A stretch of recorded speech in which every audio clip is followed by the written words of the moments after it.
వైఎస్ఆర్ ఘాటు వద్ద కాంగ్రెస్ అధ్యక్షురాలు షర్మిల నివాళులర్పిస్తున్నారు. ఇప్పుడు అలా చూద్దాం. ఆయన చెప్పినటువంటి చదువుకున్న వాక్యం అది. వారి క్రియలు వారి వెంట పోవునని ప్రకటన 14:13 సెలవిస్తోంది. ఆయన చేసిన సత్కార్యములు దేవుని సన్నిధిలో సాక్ష్యమిస్తూ ఉన్నాయి. అంటే అనుకూలంగా ఉన్నప్పుడే కాదు, ప్రతికూల పరిస్థితుల్లో కూడా ఆయన ప్రగతి బాట వైపు ప్రజలందరినీ నడిపించాడు.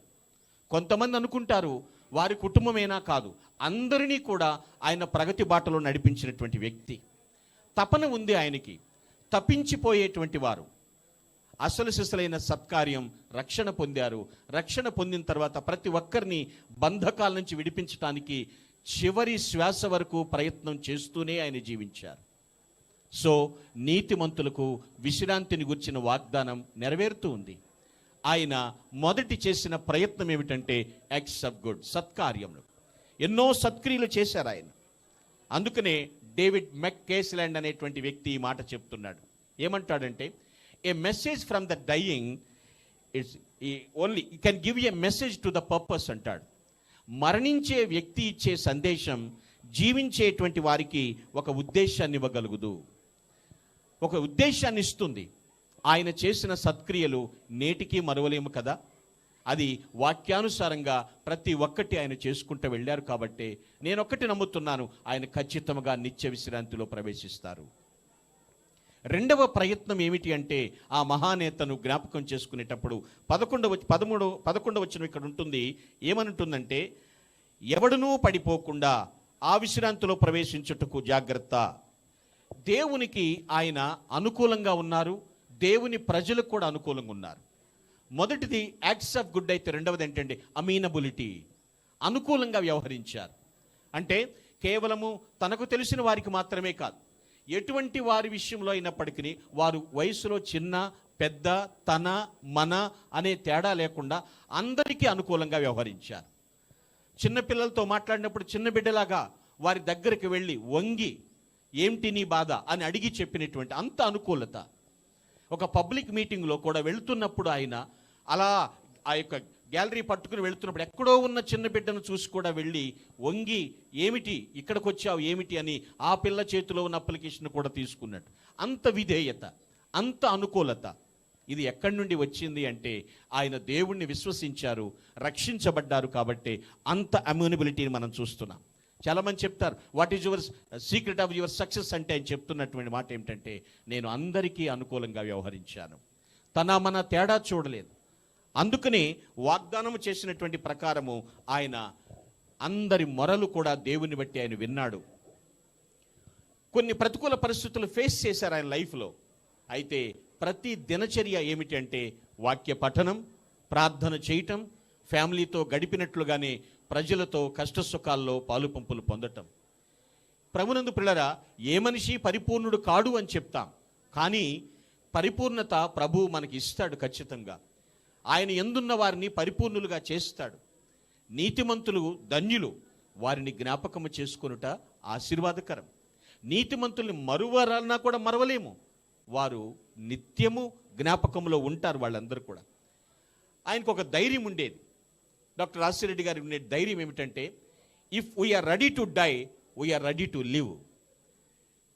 చనిపోవటానికి సిద్ధమైతే మరలా జీవించటానికి సిద్ధం అన్నట్టు. మరొక జీవితం ఉంది, ఆ విశ్రాంతి. ఆ మాటను మనం అర్థం చేసుకుందాం పిల్లలు. సత్కార్యములు చేశారు ఆయన, అందరికీ అనుకూలంగా వ్యవహరించారు. మూడవ ప్రయత్నం ఏమిటంటే, చివరి ప్రయత్నం, అక్కడ రాయబడినటువంటి మాట 13వ వచనం చూస్తే, ఆయన దృష్టికి కనపడని స్పష్టమేమీ లేదు, మనం ఎవనికి లెక్క యొప్ప చెప్పవలసినదో ఆ దేవుని కన్నులకు సమస్తమును మరుగులేక తేటగా ఉన్నది. మూడవ ప్రయత్నం ఆయన చేసింది ఆ విశ్రాంతిలో ప్రవేశించడానికి అకౌంటబిలిటీ, జవాబుదారీతనం, లెక్క అప్పగించుట. నేను ఎవరికి లెక్క అప్పచెప్పాలి, నా 60 ఏళ్ల ప్రస్థానంలో నేను ఎవరికి లెక్క అప్పచెప్పాలో ఆ జవాబుదారీతనాన్ని కలిగి జీవించాడు ఆయన. ప్రతి చిన్న విషయంలోనూ నిజమే, తన 60 సంవత్సరాల మహాప్రస్థానంలో ప్రతిదీ దేవునికి లెక్క అప్పగించాడు. జవాబుదారీతనం. ఈ భూమి మీద మనం జీవిస్తున్నామంటే ఒకనాటికి మన మాట, చూపు, తలంపు, నడవడిక వీటన్నిటి విషయంలో అకౌంటబిలిటీ ఉందన్నది మర్చిపోకూడదు మనం. ఆయన జవాబుదారీతనంగా జీవించాడు. తాను చేసిన ప్రజాసేవ అంతా దేవుడు తన లెక్కలోనికి తీసుకున్నాడు. దానిని బట్టి తీర్పు ఉంటుంది. అందుకనే ఆయన ఎక్కడికి వెళ్ళిన గాంభీర్యంగా, ఎక్కడికి వెళ్ళిన చేతులు వెనక్కి పెట్టుకుని వెళ్ళేవారు. దేవుని దగ్గరికి వచ్చినప్పుడు 2 చేతులు ముందుకు పెట్టి అంతగా తగ్గించుకుని జీవించేవారు.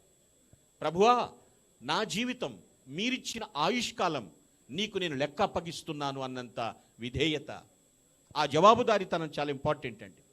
నిత్య విశ్రాంతిలోనికి డాక్టర్ వైఎస్ఆర్ గారు వెళ్ళక మునుపు ఆయన ఒక మాట చెప్పేవారు, 60 years అయింది నాది రిటైర్మెంట్ స్టేజ్ అన్నట్లుగా. నేను అంతా చేశాను, ఒక్కసారి అన్నీ లెక్క చూసుకుంటున్నాను. జవాబుదారీతనం ప్రియులారా. Who is the real leader అనే ప్రశ్న వేసుకుంటే చాలా అర్థాలు చెప్తూ ఉంటారు. అయితే ప్రశస్తమైన అర్థం ఏమిటో తెలుసా?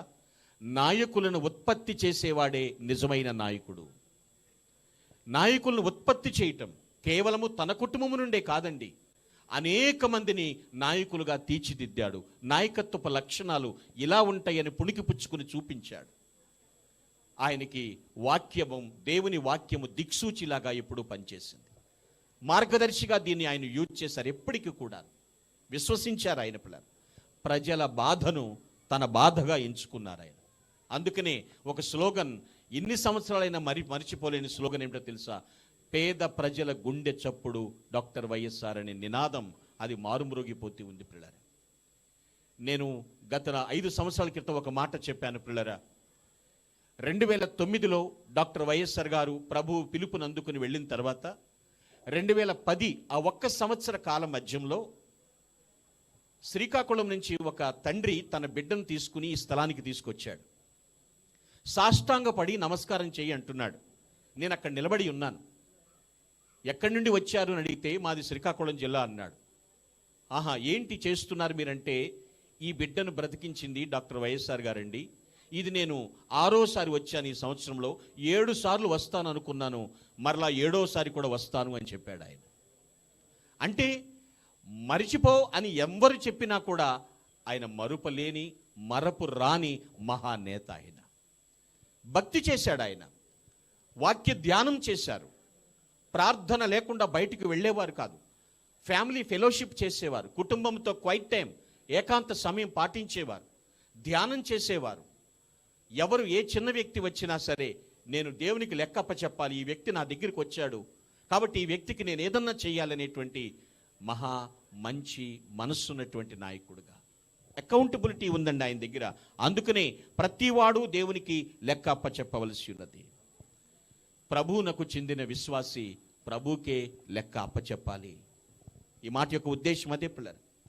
నేనేం మాట్లాడుతున్నానంటే, యేసుక్రీస్తు ప్రభువారు మరణ వ్యవస్థను ఓడించాడు. ఆయన ఎవరైతే ఆయన్ని విశ్వసిస్తారో ఖచ్చితంగా వారికి కూడా మరణం మీద విజయం అనేది తథ్యం.